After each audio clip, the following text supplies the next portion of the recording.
Hi, everyone, and welcome to the fourth episode of the Poets Talk Politics show that I've been running here at the University of Porto. Today, we have a very special guest, Charles Bernstein. Many of you might know. I'm going to introduce Charles first, and then I'm going to play two clips from a reading he did at UCD in Dublin 2 years ago, I believe.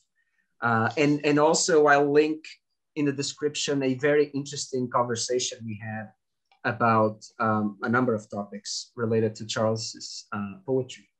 So for those of you who don't know him yet, Charles Bernstein taught poetry and poetics with an emphasis on modernist and contemporary art, aesthetics, and performance at the University of Pennsylvania, most recently. He retired from Penn on June 30th, 2019. Bernstein has published 5 collections of essays: Pitch of Poetry, Attack of the Difficult Poems, My Way, Apoetics, and Content's Dream. His books of poetry include Near Miss, Recalculating, All the Whiskey in Heaven, selected poems, Girly Man, With Strings, and Republics of Reality. His libretto, Shadow Time, for composer Brian Ferneyhough, was published in 2005 by Green Integer. It was performed as part of the 2005 Lincoln Center Festival. He is the editor of several poetry collections, including American Poetry After 1975, Close Listening, The Politics of Poetic Form, and the poetics magazine Language, whose first issue was published in 1978. He is the editor of the Electronic Poetry Center and co-director with Al Fielries of Penn Sound. From 1989 to 2003, he taught at the State University of New York at Buffalo, where the three of us, the three people that are going to be talking with Charles, actually, where we all studied. He taught at Buffalo, where he was the co-founder and director of the Poetics program. In 2009, he was the recipient of the Bollingen Prize for American Poetry for Lifetime Achievement with Near Miss. For Lifetime Achievement and for Near Miss. 2019, actually. 2019. What did I say? Did I say 2009? Oh man, no, that's incorrect. This is exactly the kind of mistake I constantly make. So welcome, Charles. It's very good to be here and with Buffalo friends who I've never met in Buffalo. Good to see you again. Had a great time in Dublin when I was there before all this COVID stuff stopped the traveling. It was great to be able to do that. It's very nice to talk to you again. And also Porto, where I was on that same trip. I went to Porto and Coimbra. You know, I'm also an associated faculty member with 2 programs at the University of Coimbra. Oh, I didn't know that. Yes, both with Graça Capina. There's going to be a new creative writing program there. Sounds fantastic. And there's an interdisciplinary kind of poetics and cultural theory program too. Yeah. So you're going to be teaching at no, this? well, I'm associated. I will come to visit and talk to the students and the faculty. But the creative writing thing is just getting underway in the fall. I think they're just going to probably start to look for students now. So it's good for you guys to know about it.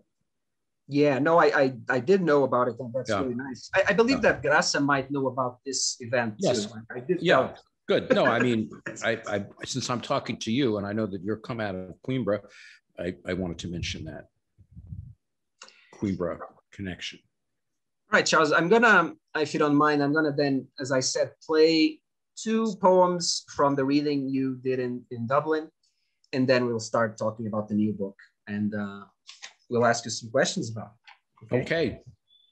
So I'll share my screen now, if I believe I have permission to do that. Yeah. And then here is Charles reading at UCD. Third words, or to try again one more time without feeling, encumbers. There we go. This is called Corrections for Philippe Cousin.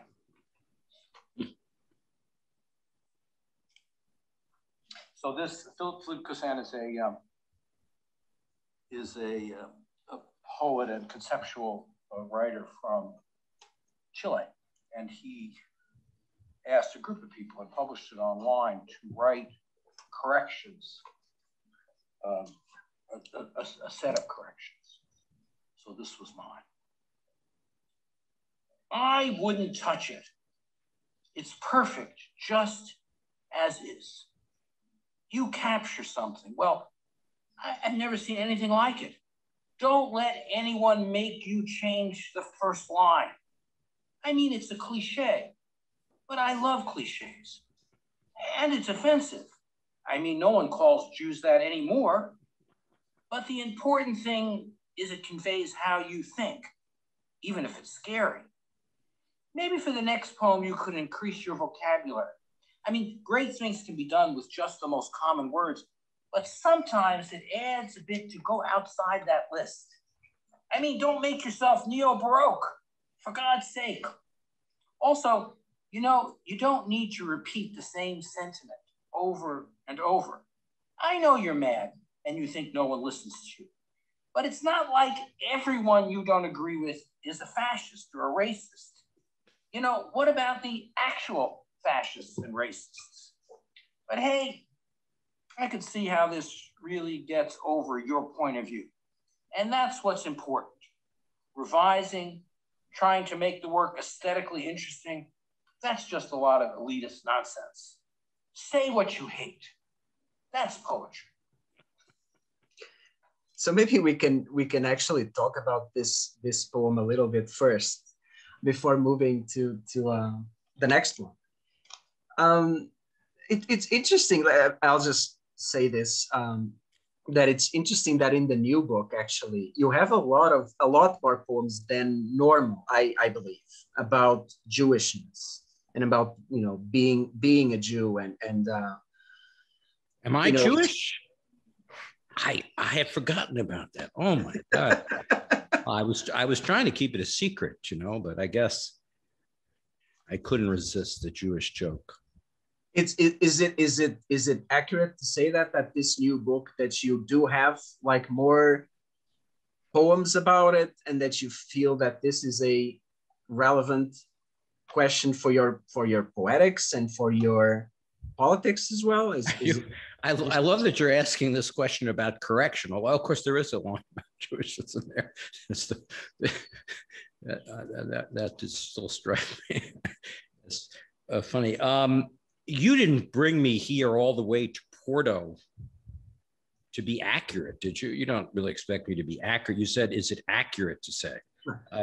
You can say whatever you like. You're a scholar, but I will not say anything that's accurate. However, a couple of things struck me. One is that it was kind of cold there in Dublin. I was wearing like a vest. I remember that. It's hot here now. The other thing is, as I said to you all before, I prefer readings that are with, you know, that are live with other people, because I react differently. Or even in this environment, talking, you could see what I mean by that reading. I'm in front of other people. It's a kind of a performance. And to me, that's more appealing than a kind of a static reading in front of my computer with the computer camera staring at me. So, and another thing, and I write about this in the same piece that I wrote about the problem with Zoom, is that I said it would be really great if we could have, or what I like best about Zoom readings when they're out of sync. And that was slightly out of sync. And I really wish that I could be out of sync while I'm talking to you now. I don't really know how to do that. Like my mouth move like a second after what I'm saying, but I really love the out of syncness. So I would say that gives you a good sense of what I feel about Jewishness. Did I answer fully that question? You know, I think that it certainly been, you could do a search of words, you know, in my books, and you'd see probably Jewish and God too. Because, you know, there's a very interesting relationship. I don't know if you're familiar with this, between Jewishness and God. It's not a happy relationship, but it's a very intense one, and it has a long history. So, and the divine. So yes, I think that that vocabulary, which is partly what Jewishness is to me, a vocabulary, does increase in these three books that I think of as together. So recalculating, near miss, where that book is that you're talking about. I think there's one called The Jew in recalculating. But I mean, in essays, and I've directly written about this, and I think it's a time in which a lot of people are talking about their identities and their cultural and social and ethnic and religious backgrounds, of course, in the poetry world and the larger cultural sphere. So a lot of what I do is reactive. So partly I'm reacting to that. But I think, that you would see the same, I don't, there's no difference really that I have around that from my earliest work to the present. And in fact, if you go back to my earliest published writing, was a thesis I wrote when I was in college on Gertrude Stein, Ludwig Wittgenstein, and myself. I was going to call it Three Steins. So it's my take on those two as a philosophy. Now, what do the three of us have in common, Zhao, from your point of view, around the question that you've just asked? Do you see some common background there? So I think that the secular, and to some degree with Stein, not identifying Jewishness, well, with Stein and Wittgenstein, it's very important to me early on. And certainly I grew up in a very Jewish environment, so always, identified as Jewish ethnically. And also, of course, I'm very much, I have a line actually in one of those three books, I think. I can't remember it exactly. It's probably in recalculating. I'm an observant Jew. I look around me at all things as if they were foreign. So as far as Jewish jokes go, that's a favorite of mine. Because I'm very much I very much against fundamentalist religion of all types. So I have, that identification also comes with the need to emphasize a Jewish a tradition in American poetry, for example, that's secular, that's not religious, and that exploratory. And to note that this is also a profoundly Jewish historical reality, that Judaism is not controlled, Jewishness is not controlled by kind of bad, by the people who take that mantle and put it forward in a way more strongly than people like me. And that, when I did Radical Jewish Poetry, Secular Jewish Practice, that conference and then book, it struck me that one didn't want Jewishness to be completely identified with people in the religious establishment or with the state of Israel.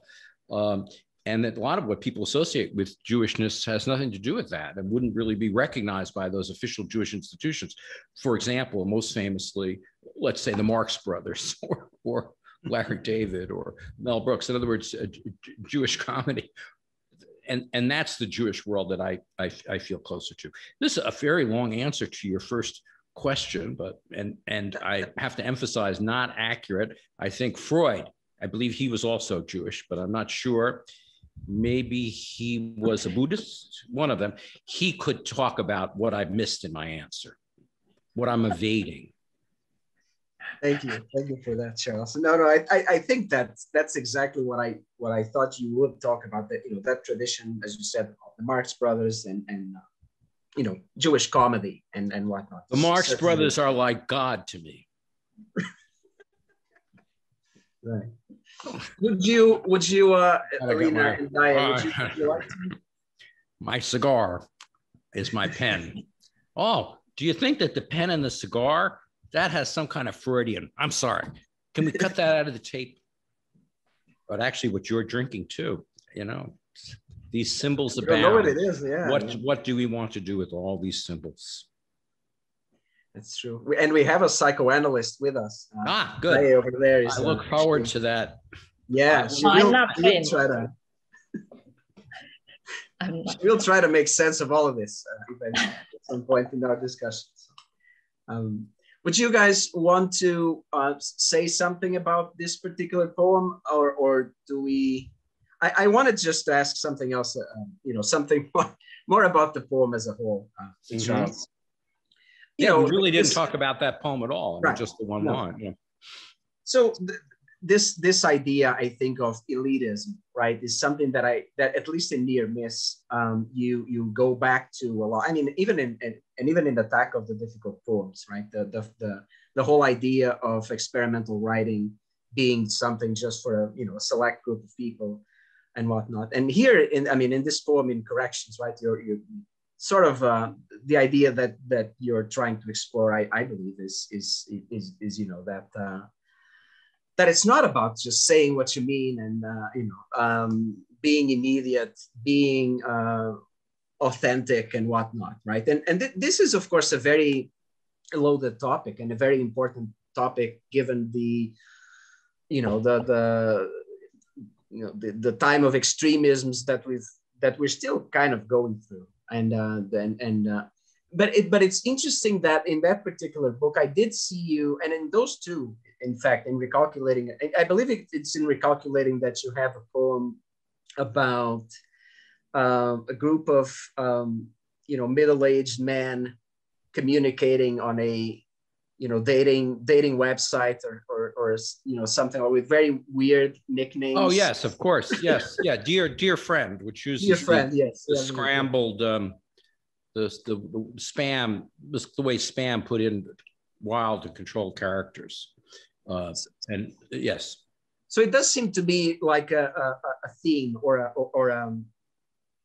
this idea of not necessarily extremists, but people that maybe are not very well read or cultured or whatever you want to call it, and you are in a way trying to say that no, these people are not necessarily excluded from the kind of work that I'm doing or the kind of politics that I stand for. Mm-hmm. Right, but at the same time, you're not really condoning, just saying what you mean and being racist, being whatever. Talk about what you feel, right? Yeah, it's like so many of my poems, which I don't come up with in advance. Although that was, of course, I was asked to do something that was a correction. I try to take views of my own or attitudes that seem commonsensical or politically progressive to me, not to somebody else, and then sort of put them through this kind of satiric and dialogic, poetic rethinking, where I don't really know myself. I don't have a summary, but in that case, the view that you want to encourage people to say whatever on their minds and whatever they feel isn't necessarily a positive thing. At the same time, I am, as a general rule, against correction within a school environment, because you do want people to feel comfortable, speaking. You don't want to shut people down, and there aren't correct answers to many kinds of things. So and then, of course, there's the other side of it. There are voices that haven't been heard that we need to hear. We shouldn't shut down. But then there are voices that we've heard altogether too much. And what do you do with those? So it's dealing within a comic aspect to those set of things. So spontaneity and openness and listening and improvisation are all values I have, of course. So the poem nonetheless talks about ways in which those can be distorted, because those values, really understood as political and poetic values, are not what I'm speaking of in that poem.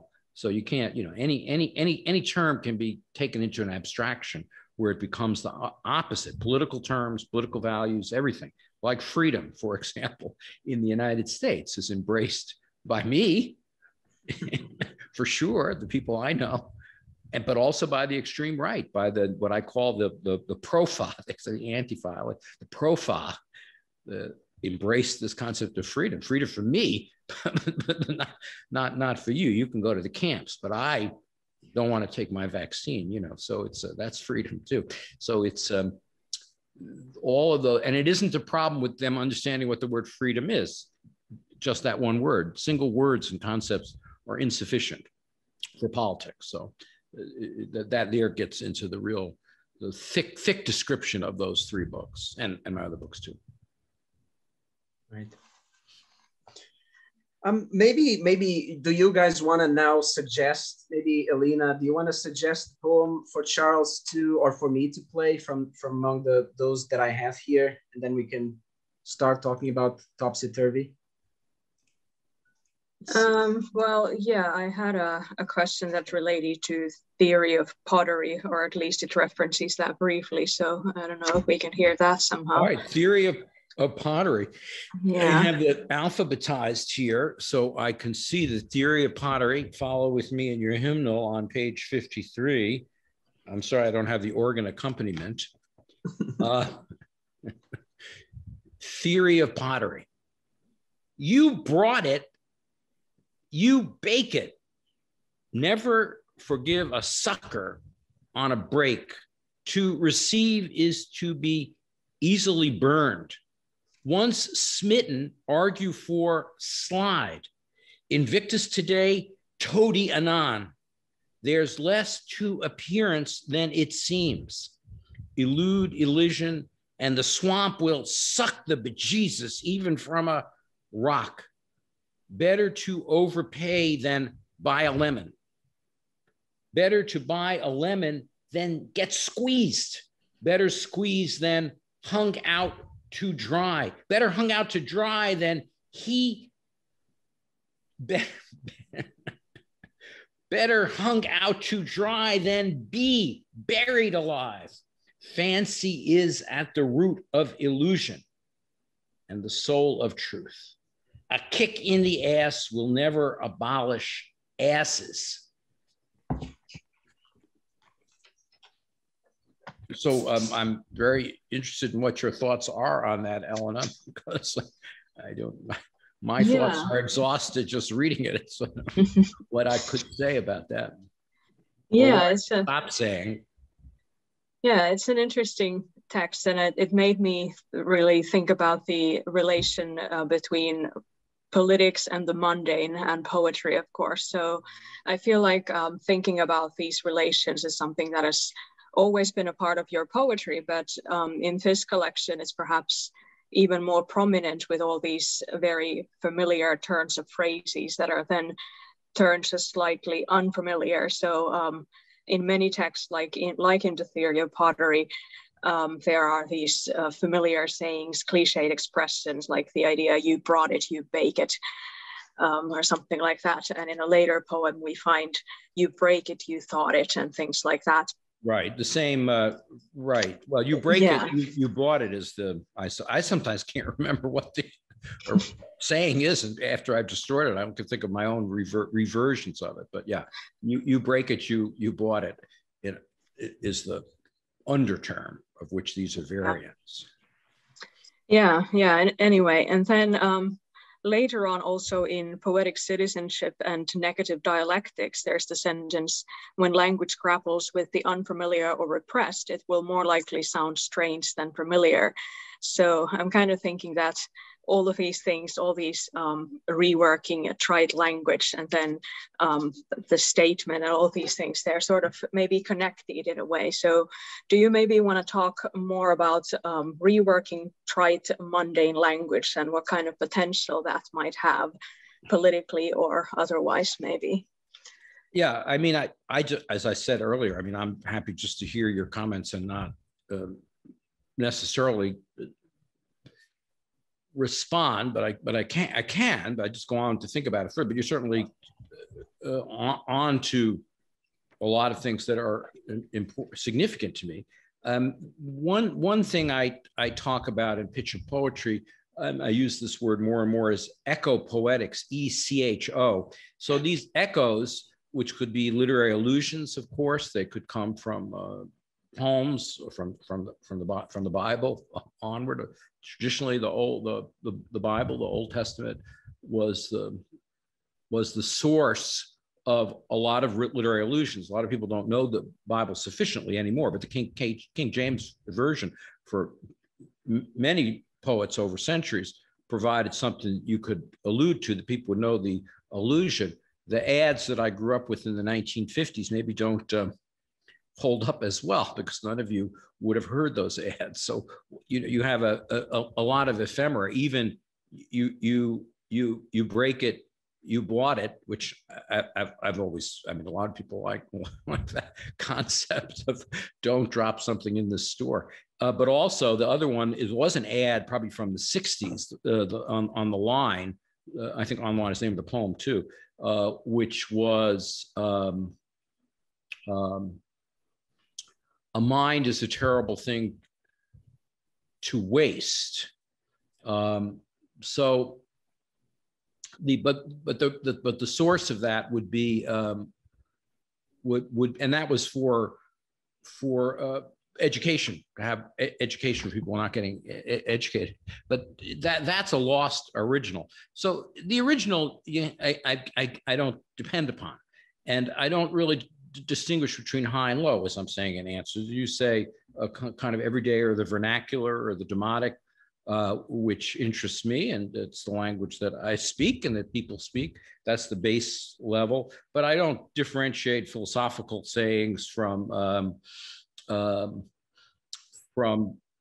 advertising or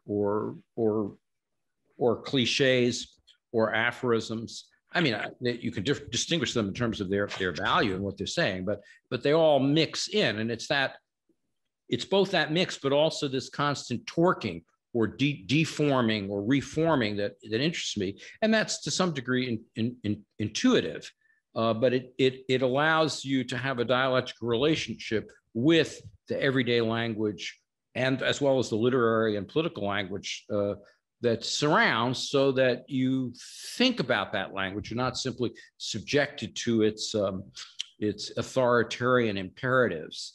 I have somewhere else, maybe in one of these books. Oh no, I know what it is. It's in an essay coming up, but quoting Will Rogers, which you probably won't know the reference to, although I put it in the essay as a footnote because it's an essay. Will Rogers said, I never met a man I didn't like, which is kind of scary. Will Rogers was a popular entertainer and humorist in the 30s and 20s, probably 20s, 30s, and 40s.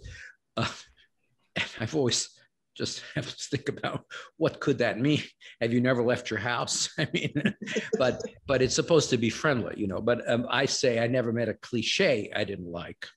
Is my version, and I do really love cliches, and I like to change them and reverse them. And cliches to me are very powerful. They have a lot to do with the way in which verbal language works. So when you open them up, you sort of create a kind of ecstasy in a way, or kind of exuberance that lets you be in a play with these otherwise controlling terms. So for me, there's a lot of comic pleasure and aesthetic pleasure, as well as kind of dialectical reflection that goes on in that kind of aesthetic activity that you're referring to, that's in that poem and other poems. Does that answer your question? Yes, I think it does. I like the idea of connecting cliche and ecstasy. Yeah, I've always found cliches fascinating as well. Well, because there's the stasis. You're in stasis. And ecstasy is out of stasis. There was a wonderful quote from the psychiatrist David Cooper, who talked about very classic 1968. He was an associate of R.D. Laing, but he said, that there's paranoia being next to your mind, paranoia. There's eknoia, being out of your mind, and then there's this possibility of being in your mind, or going in and out of your mind. And that is my poetics, to move from the from in and out, and that eknoi, or could be ecstasy, but I even as much as all my talk of God, let's say, I mean, God exists as a figure of speech for me, and it's to be able to move in and out of it, not be in obedience to even that idea, as well as other political ideas like freedom and so on. So it's there. So in other words, for me, when I say ecstatic isn't the final state, as for most religious thinkers would suggest, or transcendental. It's a dialectical moment that you move in and out. It's a toggling in and out. And that, as I say, an artifice of absorption, you know, that kind of using anti-absorptive means to absorptive ends, that's probably the place where philosophically I try to get at this in respect to what ideology is. You never can be outside of ideology, but you can kind of toggle ideology so that, or have it flicker and then sort of become more conscious of it, but not as a didactic process, not as something that's a hard lesson, but as something it's aesthetic pleasure. I think that's a heart of what aesthetics is, or aesthesis. Let me also just maybe comment on this last line of the poem, right? A kick in the ass cannot abolish asses. That's very much, I mean, something that I, you know, if I can extrapolate from this line to your poetry in general, right, is that it's maybe a very non-programmatic and very anti-idealistic kind of poetry, right? You're not really expecting, even though there is that idea that, you know, language writing, for example, in general, did want to, you know, revolutionize language and revolutionize, you know, politics in general, right? So that there are maybe grand claims that are made about language writing, right? But I definitely don't see your writing or your poetics as being that teleological, right? You're as we said about the Marx Brothers before, right? That idea that you're always somewhat against what you're saying, right? There's even the poem that in this particular collection, Topsy-Turvy, that you could maybe read us a little bit. No, I have the poem here. It's the one you read with Tanya Foster. With right? Tanya Foster, okay. But which you should mention, because you're mentioning that last line. I mean, we're all assuming that anybody reading that knows what the reference there is, right? What's the reference in the last line from Malar May? No, you're not thinking of the Malar May. So for me, all right. So which is a throw of the dice will never abolish chance. Na bali ra. So it's good that I asked that, because I didn't want. It doesn't matter. In fact, you were responding because it's distorted in a certain way that you couldn't do a search. You can't really figure it out. But you know, that's also. You know, I love Malar May, and but Malar May has a view that's different than mine in respect to just what you said. But you know, that's a kind of because it's the title of this crucial modernist poem. It flips around what that is in that. Poem, but yeah, I have always been, and there's a lot of ways in which people can be negative about that and are. I think one of the things that disturbs people about my work is that I don't make grand statements. At the same time, they can attack grand statements, but I think part of what really my work, what's disturbing to a lot of people in the poetry context is that I don't have grand statements. And that it's uncomfortable. And and yet, even to say I don't have grand statements is a grand statement. And I'm very aware of that. And I try, even as I say it, I'm aware of it. The best I can do is this kind of turning verse, but you can't get outside of the tendency within language to seem more programmatic, in other words you used, than it is, because even there are no absolutes. It's an absolute. It's one of the paradoxes that I deal with in these three books, and or poetry from that same poem. Kantian, and that in this case, poetry has no purpose, and that is not its purpose. So I'm trying to find ways to open up those concepts, but I don't think that you can live without cliches, without modes of thinking, without values. I'm not a debunker in the sense that I'm against values, but I think values to one person are very different than to other people, and that's people have a hard time really understanding that. They feel that certain things are their universal values, and then, boy, their head is chopped off, and they realize, well, maybe not. So, Dai, were you gonna say something about what Charles said? Yeah, because I really like the line, poetry is purposeless and that is not its purpose. I really like that line. And overall, when I think of many of your poems, and especially the ones that I like, it has this dialectical tension that does not lead to any like synthesis or resolution at the end. And even that poetry, poetic citizenship and negative dialectics. I don't know whether you had Adorno in mind, but it's like definitely had Adorno. Right. So there is Malar May, but you wouldn't have to know that. But me, absolutely. So there is this two tension, like one person says, and then the other negates it, but then there is no third resolution at the end. Right. And yeah, and also in relation to that, I find the words like despair and hopelessness appear and reappear throughout several poems.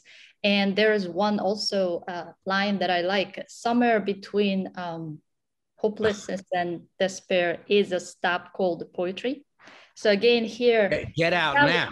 Get out now. That's get out now. Yeah. So I want to ask you about that because it's not between despair and hope. It's a despair and hopelessness. Yeah. So there is this.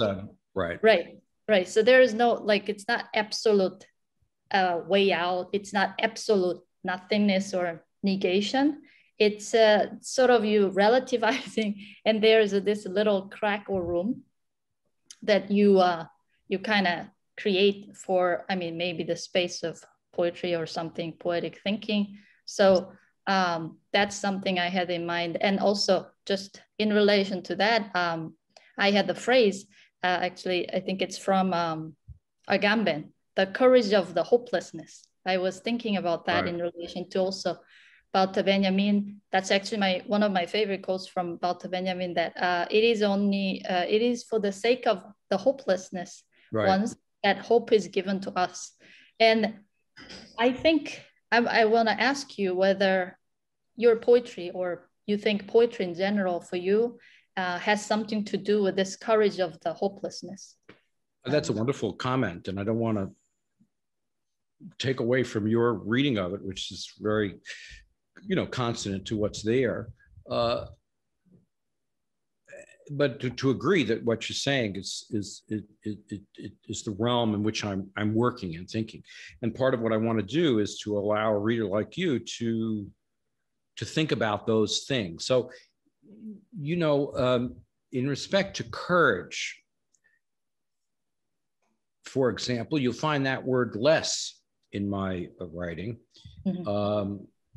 But why is that? Well, of course, part of it is sexual politics. I mean, a lot of in my generation growing up, courage was associated with the kind of male valor, which I didn't identify with and felt, in fact, anxious about. But there are good sides to that too, of course. And I love many Clint Eastwood movies, like Dirty Harry. So I see that part too. I was thinking when they say defund the police, but you don't want to defund Columbo. We don't want to lose Columbo. So, however, there's another essay, and I write about this in Shadow Time, of Walter Benjamin, which is, and of course, I'm very influenced by Benjamin and Adorno, and of course they were closely in touch with one another, in which he talks about Hölderlin and timidity. And really, I have a section of it, and I really find this this idea about timidity in respect to poetics very, very powerful. And I'm not saying anything beyond actually what Benjamin says 100 years ago in this essay, or what Hölderlin is talking about.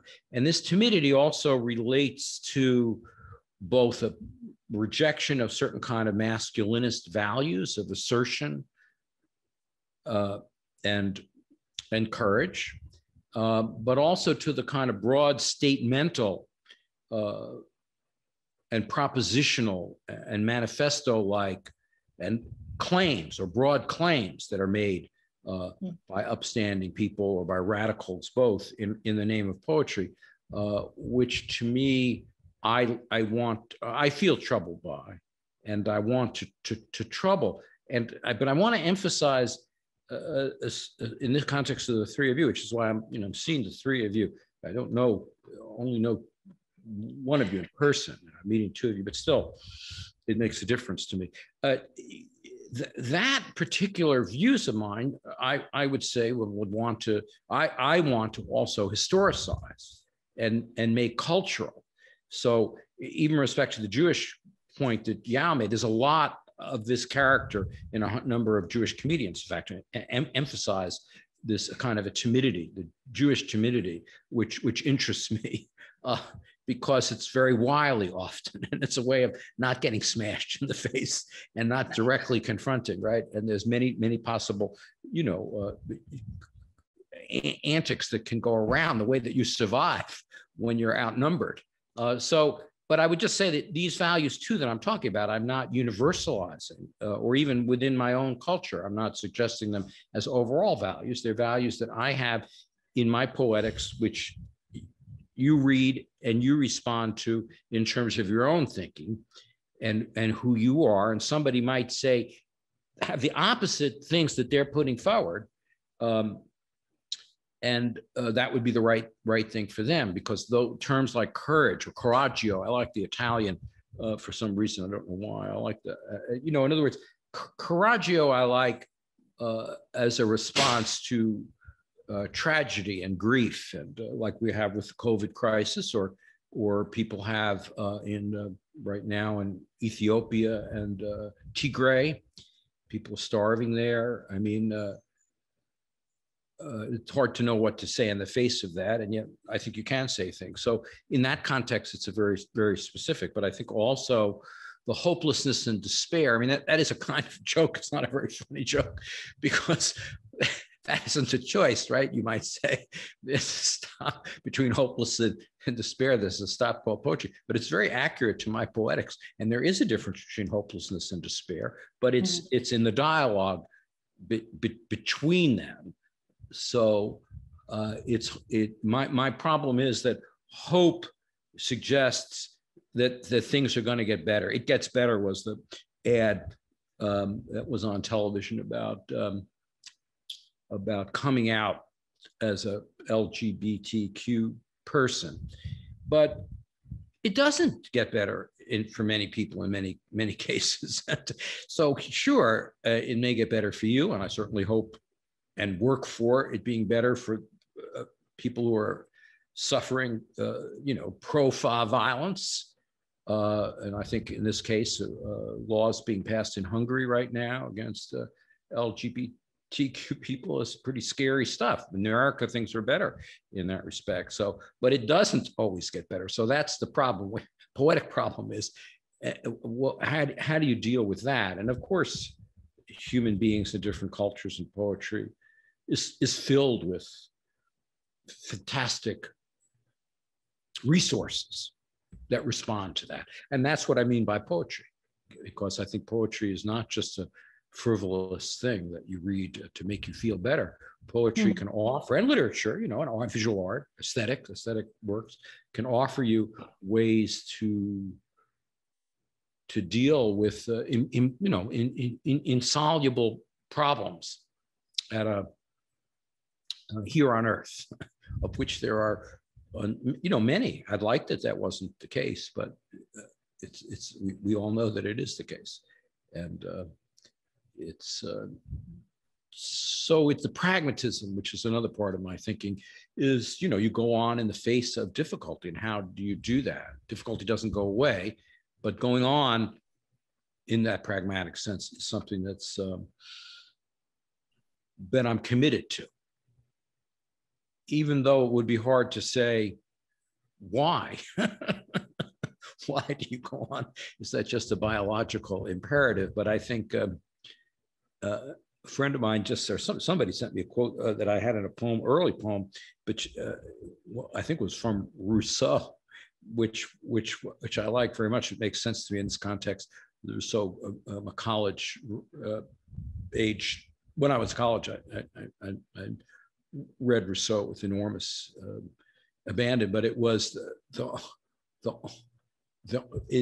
only point in speaking to the public is for the social good. So what could that mean? But it's very, it's very Rousseau, but there's something having to do with aesthetics and poetry being a public place. And in that public place, the value of it is for the social good, however you understand it. And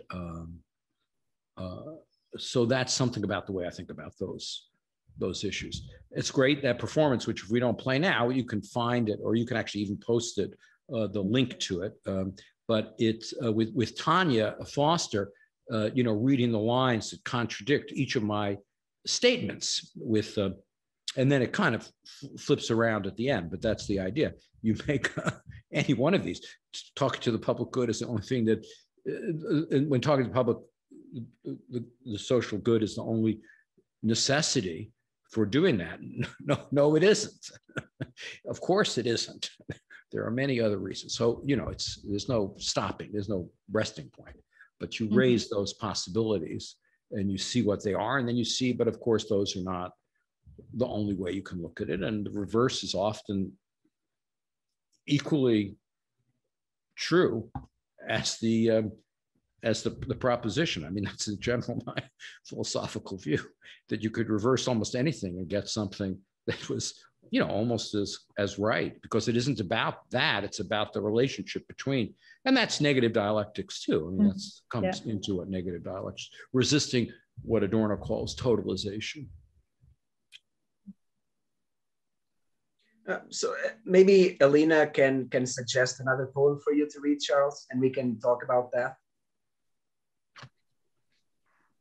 Well, how about the poetic citizenship and negative dialectics? I think that has been mentioned. Okay, well, why don't you? We can play it. It's a little bit long, but go ahead and play the tape of that, because Tanya Foster, you can listen to the whole thing, but there it is. Go ahead, Charles. Go ahead. I'm saying Tanya and I have a discussion, and she reads a wonderful poem of hers. You can find this dialogue on YouTube, Rain Taxi, if you want to hear the whole thing. But this is an excerpt from that conversation. Tanya Foster, wonderful poet, is sitting outside her house in Oakland, California, and I'm in New York. Yeah, I'm in my dining room in New York.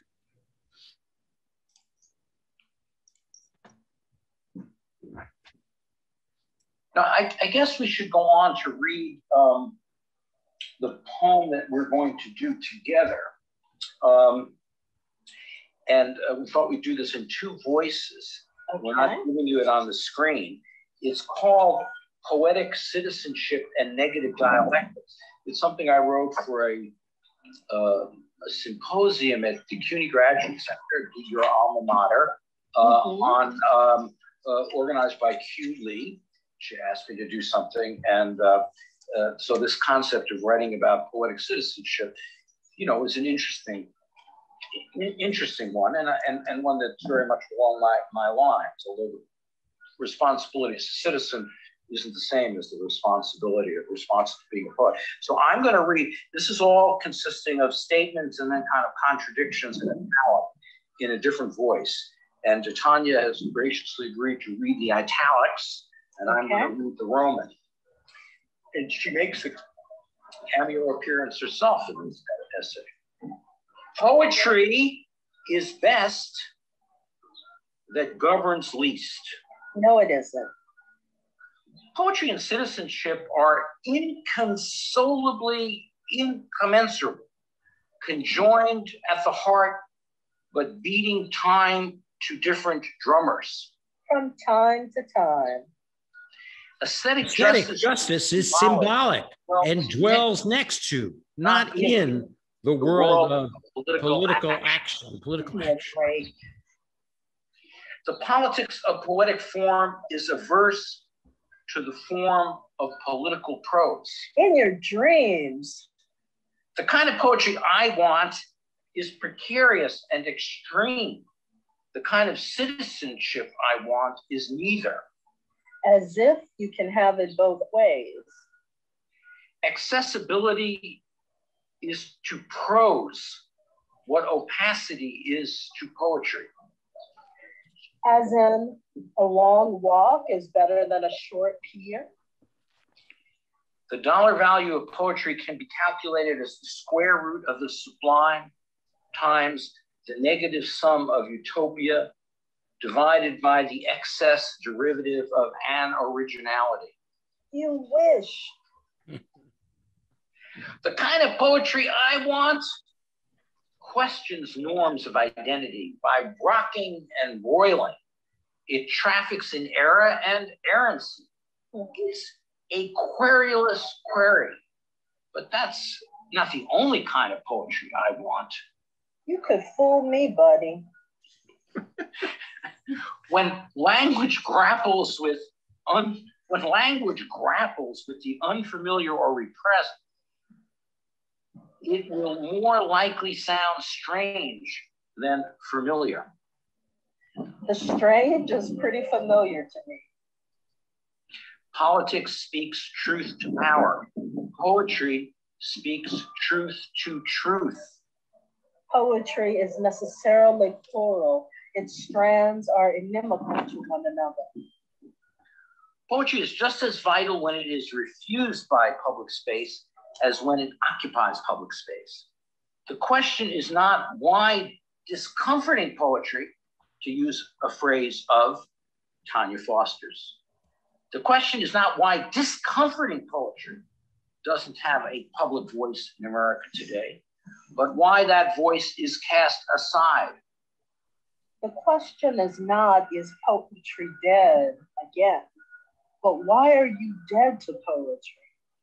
Poetry is not an export product of suffering or beauty, solidarity or despair, but a domain of freedom shrouded in veils, an unextractable aesthetic core.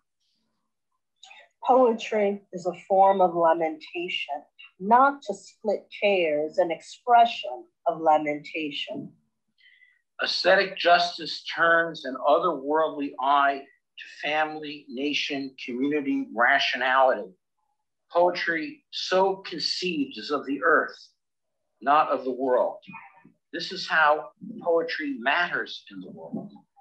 Aesthetic privilege is a negative market force, an active agent of loss. Poetry emerges from difficult life in spite of as much as a result of. So much depends upon spite. The promise of poems, the kind of poetry I want, is that it refuses reality. But is it good for the Jews? But is it good for the Jews?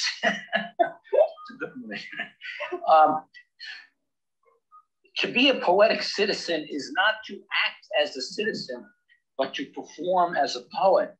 But there can be no citizenship without poetry. Even citizenship is symbolic. Citizenship that refuses dialogue with the delirious, wanting, discomforting possibilities of poetry approaches nativism. Get off your low horse. If citizenship is the first language of the Democrat, then poetry is a second language that, out of love and deep need, refuses to obey its mother tongue. Poetry has no purpose, and that is not its purpose. When did you write this, Charles? Well, it's probably written in the back. It's maybe like 4 years ago for the symposium. Right. Well, I guess you can turn it off now. That's the end of that. So, Elena, do you wanna ask Charles something about this one? Or say. She doesn't have to ask. She could just comment, or comment about anything else. All right. Yeah. Well, I was thinking about the relation between metapoetics and today's topic, which is politics. And well, in a way, I feel like my question or comment or whatever it is has already been answered in many ways. Maybe it's a moot question or comment, but anyway, in many poems in this book, there are sort of like statements about poetics, like in this one, in the poetic citizenship. Of course, these statements in this text, they're also contested, they're negated as well, which is interesting, as we've already said. But anyway, they're sort of like, they're direct statements about poetics, about what poetry does or can do, about the potential of poetry. But then if we think about today's topic, politics, we don't really find direct statements about politics in these poems. So it made me think whether metapoetics in a sense could be a way of talking about politics or doing politics, or is the meta, the speaking about how poetry can do something? Is it something that has political significance? You know, I don't want to put you on the spot, Di, but maybe you could respond to that, because that's not it's a question for me, but it's also it's a question that any of the four of us could speak to. I was actually having a similar question in mind when I was reading some of your poems, because as Elena pointed out, I think there are a lot of poems that talk about poetry. But to me, what was interesting is that you never or rarely talk about poetry in terms of what poetry is, but to me, what poetry is not. And especially in relation to, for instance, politics or history. So, and that kind of gives me the idea how terrain of poetics is relational, but always having this, I don't know, resistance within. And there is actually another poem, I think, that is related to this question, anyhow. And there you go. Right? I had, I think, a page. Yeah, 113. Yeah, I mean, I think in a lot of ways, listening to that poem, yeah, right, that's true. I'll read that for you. But to me, when I heard that poem, I heard an echo of everything I had said before. Of course, obviously, it's still in that world, but it worked well for me with the comments that you all had made and with what I was talking about. So you hear that, and it's interesting, that kind of framing, where I think somebody who hears that conversation, not familiar with that, with what I was saying, you know, would hear that poem with a lot greater sweep. You just get what's going on in it, because I really did address it.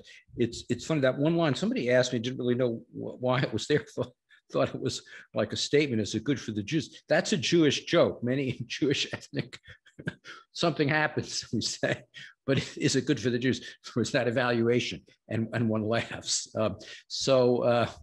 It's a particular kind. I'm sure there are comparable jokes for other ethnic groups, but it's that's what that means. You could ask that about any given statement. Wonderful production of King Lear that's done by the Old Vic coming to Broadway. But is it good for the Jews? So, yeah, and I mean, the issue of instrumentality in politics of poetic form is something I've addressed a lot. I think that poems don't make the kinds of political statements or policy statements that you make within macro politics. It's not because I'm against macro politics, or not that I don't have any number of political views. I have, you know, an enormous number, but that's not really what I think poetry can do in its contribution to, in a sense, that Rousseauian space of the social contract. And I think poetry is a place to reflect on those terms and not become too rigid, not become too fixed on individual terms, but as George Lakoff would say, to think about really the poetics that you're articulating, not the particular policy. So George Lakoff in Moral Politics argues that for what the direction the Democratic Party do, and points out that the pro-fa, and in fact the old fa, the fascists, their worldview was very clear. People knew what that was, but sometimes the opposition to that gets caught up in policy details, which are important, but lose the poetics. And there is an important poetics of contingency, multiplicity, tolerance that are involved. But even those terms are inadequate if they become policy guidelines. The poem that you're asking me to read is anyhow, and it's a kind of a, in the book, it's a kind of a ragged left margin. Mm-hmm. A poem, and it's a single word lines. A poem doesn't change the world, doesn't change minds, doesn't change hearts. That is the beauty of poetry, and why politics without poetics will always end up with one more round of same. It's so interesting to read that poem, which I didn't entirely remember when I was, and I've never read it before out loud. What I said before it is almost the heresy of paraphrase. I almost gave that poem in a different form. So it's interesting to me to realize that. I mean, that was a talking version of something very, very similar in its view.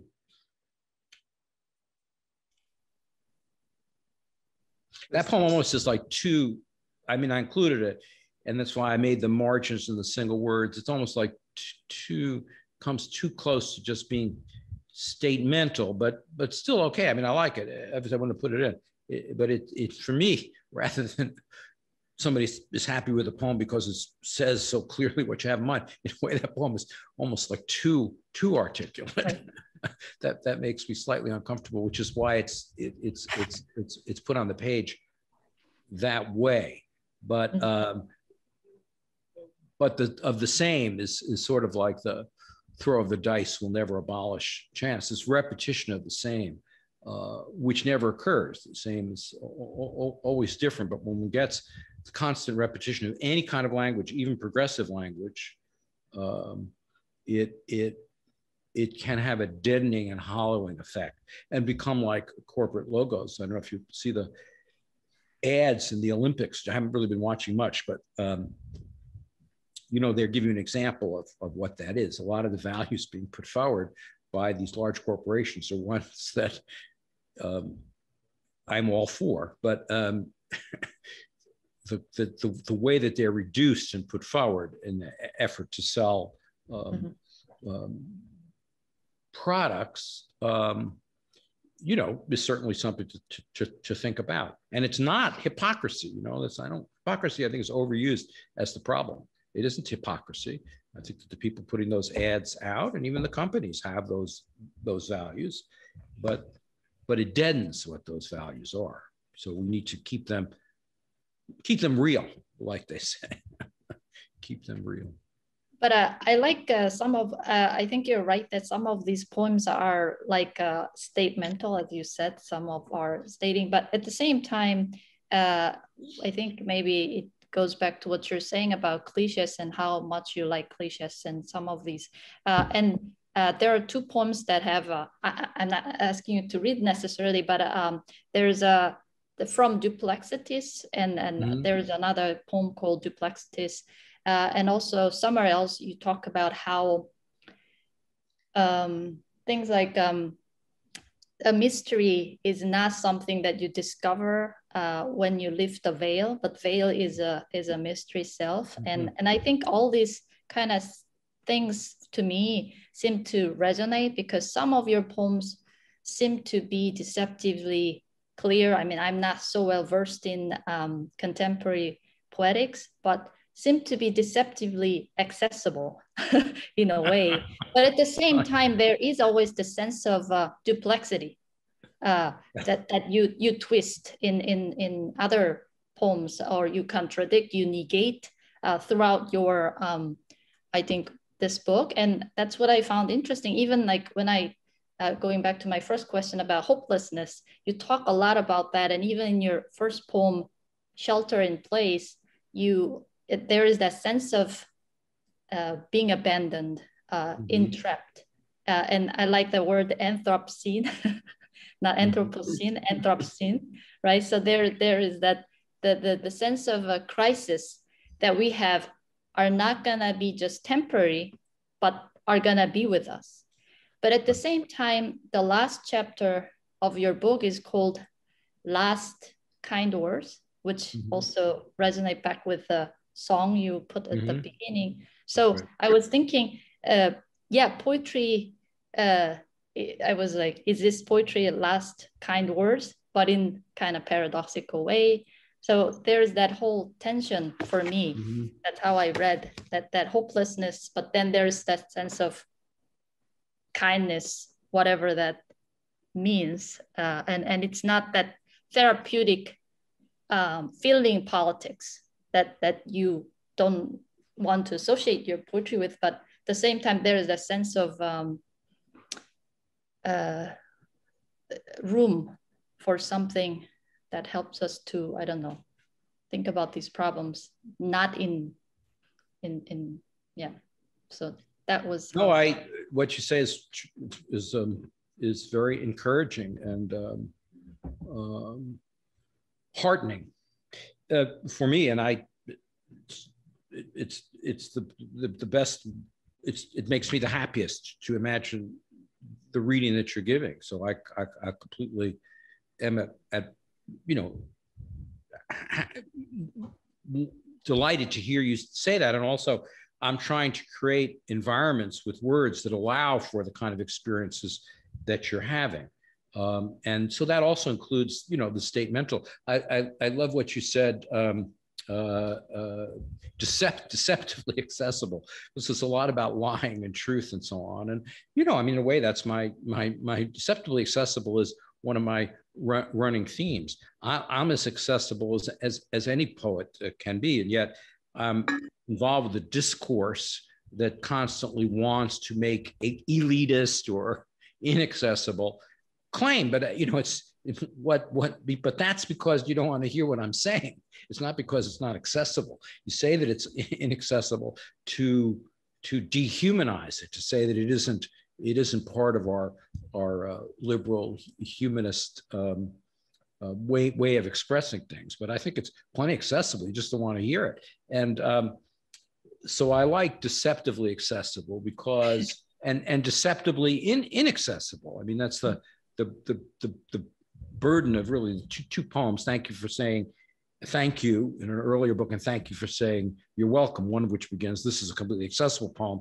The other, this is a completely inaccessible poem, because I'm interested in these two, attitudes. And of course, in the difficult poems, in the tax difficult poems, I have the somewhat satiric mapping of that idea onto people. When you say about, let's say your lover, you're a very difficult person. You don't mean that you have had to read John Milton to say that they're being a difficult person and recognize the references, or that the syntax is difficult. I think difficulty has more to do with that. It's so, and also, it's very important to keep cultural difficulty difficult in the sense of cultural difference. Especially here we are in a Anglophonic environment, which I appreciate, but I'm pretty sure, Zhao, your original language is going to be Portuguese, right? And Ellen, is your original language Finnish?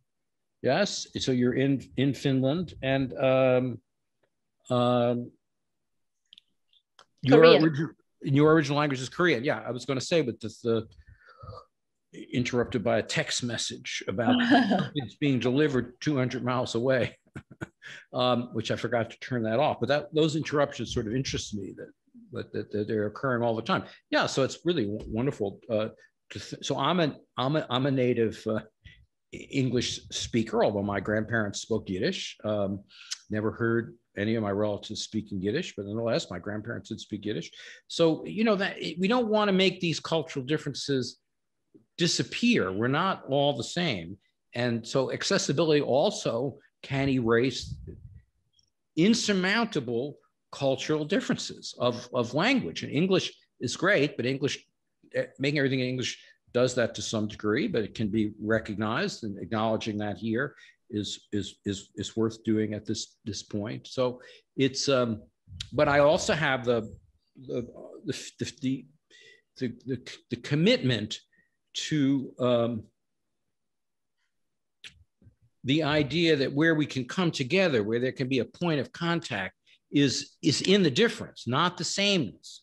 The sameness is a kind of Christian universalism, but in the difference, we hit those differences, and then we're in a cultural, linguistic, acoustic contact. So that interests me very, very much, and it's a crucial, you know, political issue, how to deal with that.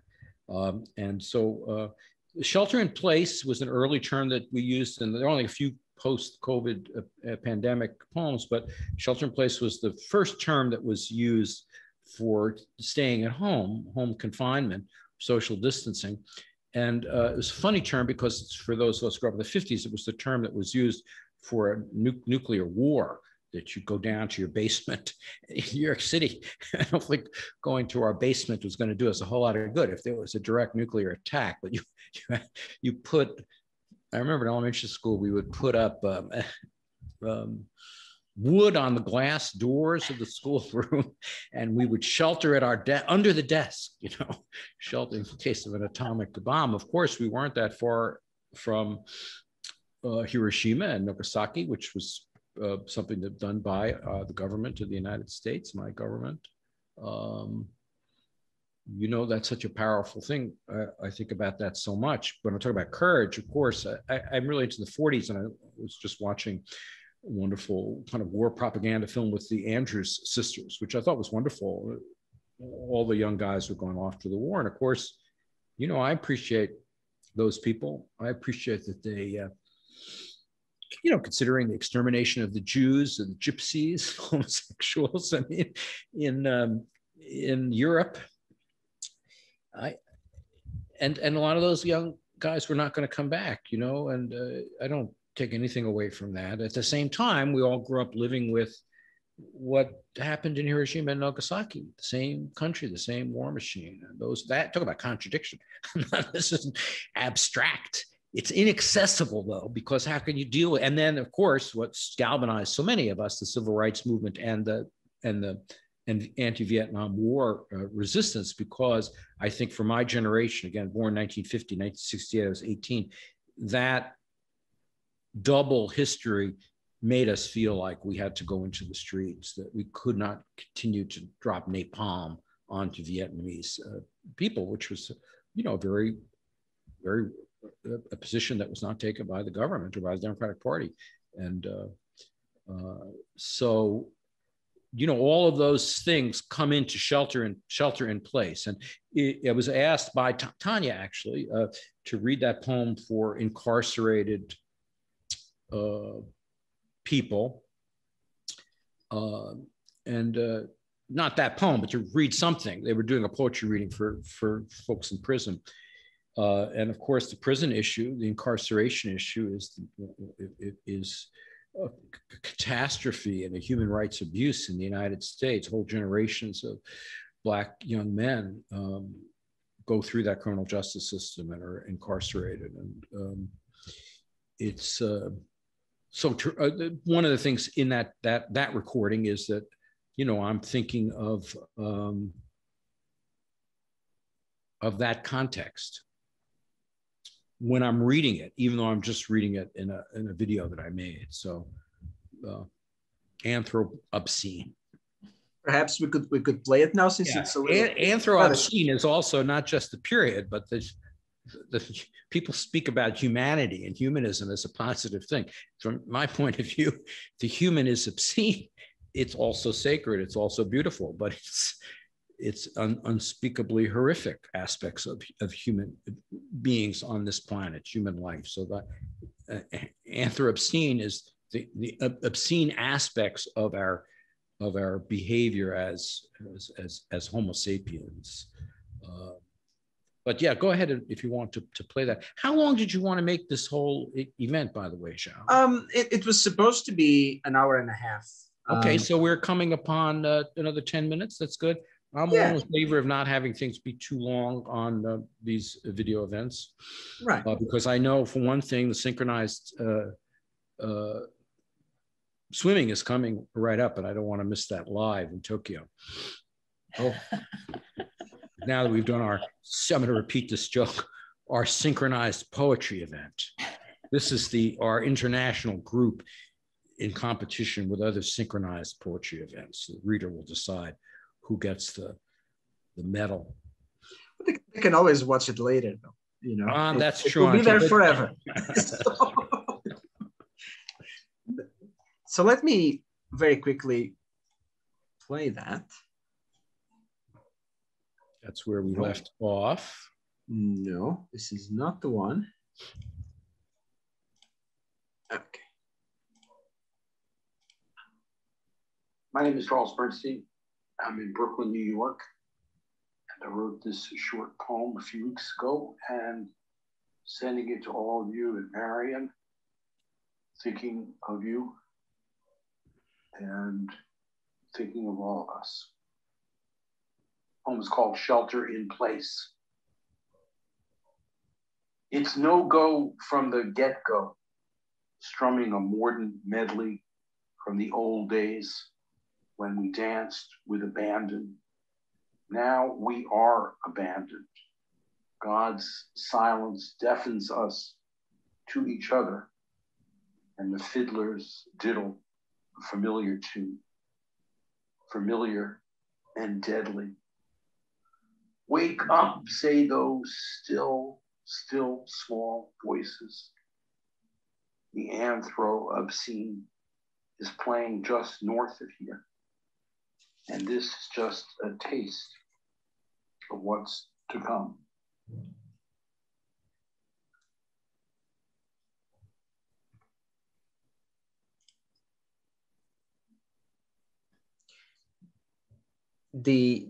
Maybe I can or ask or a question and make a comment. Or a comment. Respond to it myself. Comment does not have to be in the form of a question. Yeah.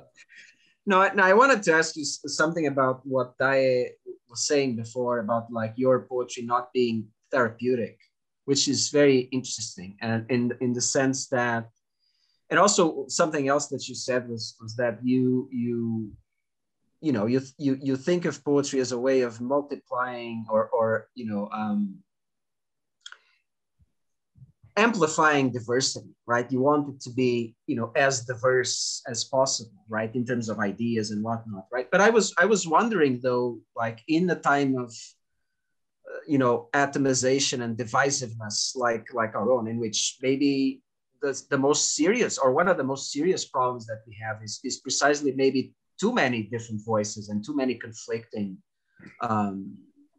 views on things, and people just can't really come together around a particular issue, or it's difficult for them to agree, right? So, like, to what extent that sort of approach to politics, right, which you sort of defend in your poetry of like disagreement, right, and questioning, and, problematizing and whatnot, I do think it is therapeutic in a way, right? Because it maybe, right, and this is my guess, right, maybe the problem with, one of the reasons why people do have a hard time coming together and agreeing and whatnot is maybe precisely because they lack what you sort of try to offer in your poetry, right, which is sort of, self-questioning and, realizing that you're only really providing one one view, one option. So that it is therapeutic. It ends up being optimistic and, you know, hopeful and invaluable in a way, right? Even though, you know, what we just said before, that, you know, it is difficult maybe to find those things in this kind of poetry, right? So anyway, yeah, you know, do you Charles or Dae or Elena want to comment on that issue of divisiveness as opposed to whatever Charles is trying to do in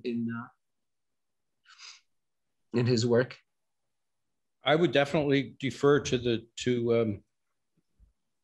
Elena and Dae for any kind of final thoughts they might have on this and other issues in respect to what you've said, because really I'm not saying that just to you know to be pro forma. I mean, the poem exists. I could talk, of course, endlessly. Even in saying this, I could talk a long time. But I mean, the poems exist to go out into the response that they get. So for me, the value of the poems, and I do believe poems have value, is aesthetic value, is the response that comes even after the interpretation. So yes, I'd very much like to hear your thoughts, and then I'll say a few words to end the conversation. Yeah, I think the idea that poetry is not supposed to be therapeutic or something like that, it's an interesting thought, because the assumption baked into that, I suppose, is that the idea of therapy is to sort of just resolve problems by sort of just smoothing them over or something like that. But maybe if we think about it more like, if we think about therapy as maybe like a dialogue or something like that, that might be a more productive way of seeing that, and maybe something that could be applied to poetry as well. I don't know. Dae, do you want to respond? You're the psychoanalyst in service. No, I am not trained psychoanalyst, so I don't know. I just am a reader of Freud. Like you, I like that. You're the true therapist. Huh?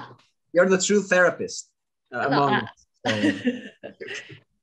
no, not really. But I think I already said what I especially took away in terms of the relationship between poetics and politics that I have been reading in this book. And there's one point, I think, Charles, you talk about the idea of democracy, and democracy not so much as this sameness, but again, we also talk a lot about diversity. I think that's a catchphrase in many politics, but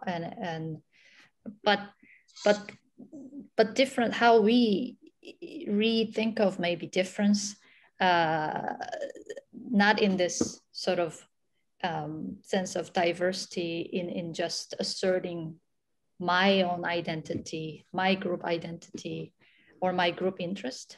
Going beyond that, maybe that might be more important, and maybe I don't know, maybe that's something art or poetry can sort of remind us of.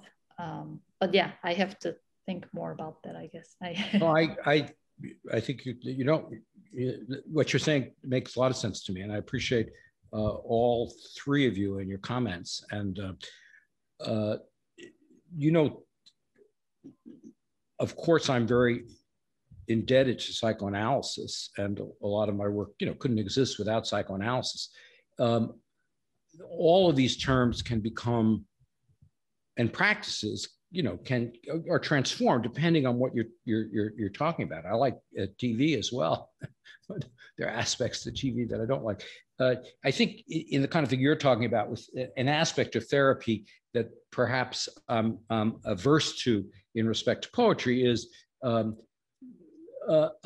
set of things that's supposed to make you feel better about yourself. Now, this again is relative to who you are and so on. Certainly, I'm all for people getting adequate care for problems that they have: depression,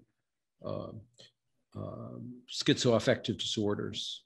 And my books, both of these three books you haven't talked about, have a lot to do with that, and my response to that. And I'm not, so, and if you can help somebody not to hurt themselves, or, to have not to be in psychological pain, I'm all for that.